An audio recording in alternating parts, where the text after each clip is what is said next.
it looks like it's a nice day today.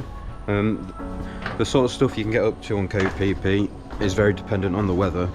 If it's bad weather, there's really not a lot to do, so we're going to make the most of today. But first, we're going to go get some food. We've arrived, we're eating at a place called Charlie's.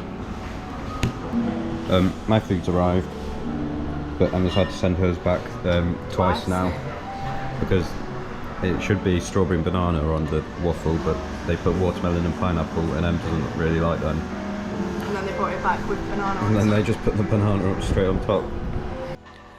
So after getting some breakfast, we decided to go to the beach, but as you can see, the beach was full of rubbish all along the sand. There was so much rubbish, you couldn't find somewhere to put down a towel without being surrounded by plastic. We asked about organised beach cleanups and looked on social media, but couldn't find anything. We decided to scratch the beach and explore the island. You'll notice throughout the video, as we explore Koh Phi Phi, how much rubbish and sewage are littered and how dangerous some of the paths are because of gaping holes and hanging electricity cables. Imagine if you had kids running around, or you've had a few drinks, you could really get hurt. So Koh Phi Phi really doesn't have the infrastructure for the amount of tourists that visit, even though tourists have to pay an entry fee on arrival. It is not what we expected from a postcard destination. To actually enjoy Koh Phi Phi, you have to get off the island by doing a boat trip, which we actually had a lot of fun doing.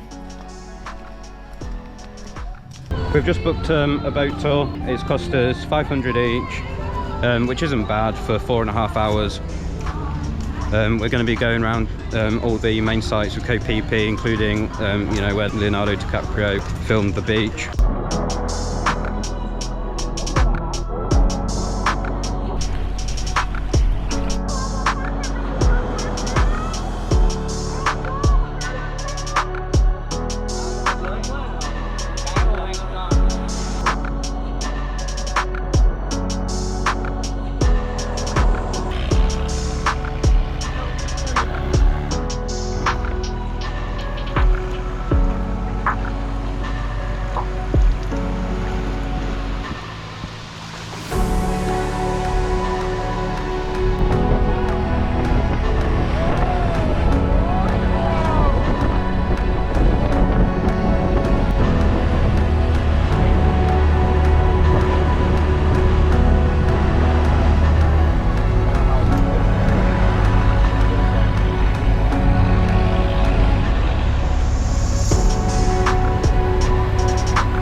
You'll notice that there's no one swimming in the sea.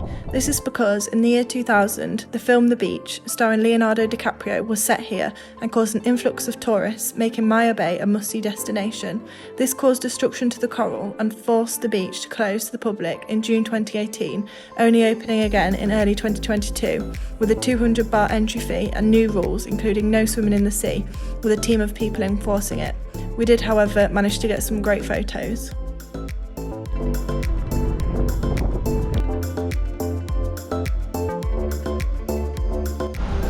Hi guys, we're on the island of Koh Phi Phi. We've just got ready to go out. Koh Phi Phi is known for its nightlife, so we're going to go out to a bar and experience what it's like.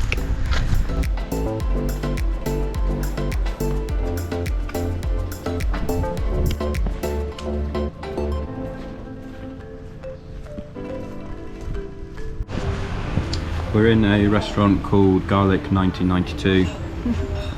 I think Em's going to go for a pad thai, but it looks really good here. There's lots of vegetarian options.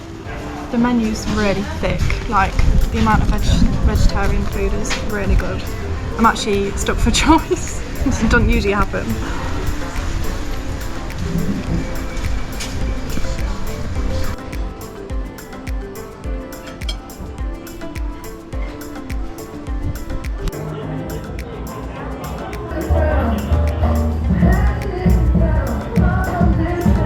Just ordered a bucket, which is buy one get one free, so we'll get two for the fights, which start at about 9.